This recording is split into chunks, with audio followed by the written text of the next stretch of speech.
Қайырлы күн достар, сіздерге мерекелік дастарханға арналған немесе күнделікті отырып шай ішуге арналған черепаха тортының рецептісімен бөлісемін.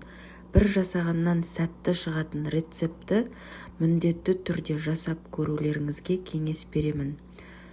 Оңай әрі тез дайын болатын рецепт. Ең алдымен жұмыртқамызды жарып аламыз. Жұмыртқа керек болады, құмшекер керек болады, разрыхитель керек болады, және де какао керек болады. Ең соңғысы бізде ұн керек болады. Алдымен жарып алған жұмыртқамызға құмшекерімізді қоса отырып, жақсылап тұрып араластырып аламыз. Жақсылап тұрып араластырып алғаннан кейін ұнды, разрыхительді, какаоны барлығын сала отырып, миксердің көмегімен біркелкі етіп араластырып аламыз.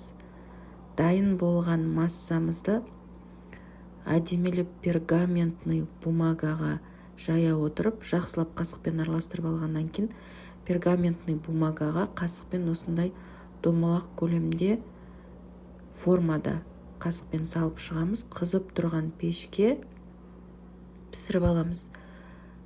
Вареный сгущенкамыз бен қаймағымызды миксермен араластырамыз.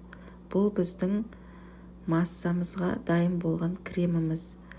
Бұл дайын болған кремімізді піскен черепаха тортын осылай араластыра отырып, черепаха көлемінде дайын ыдысқа салып шығамыз. Міне көріп тұрғандарыңыздай біздің черепаха тортымыз өте дәмді шықты. Дәл осы рецепт бойынша дайындап көруге кеңес беремін. Алдағы уақытта көптеген рецепттермен тағы да бөлісемін. Міндетті түрде жасап көріңіздер. Өте дәмді, оңай, әрі тәтті, тез дайын болатын рецептін бөлістім. Видеоны соңына дейін қарап менімен болғандарыңызға рахмет. Барлықтарыңызға ас болсын.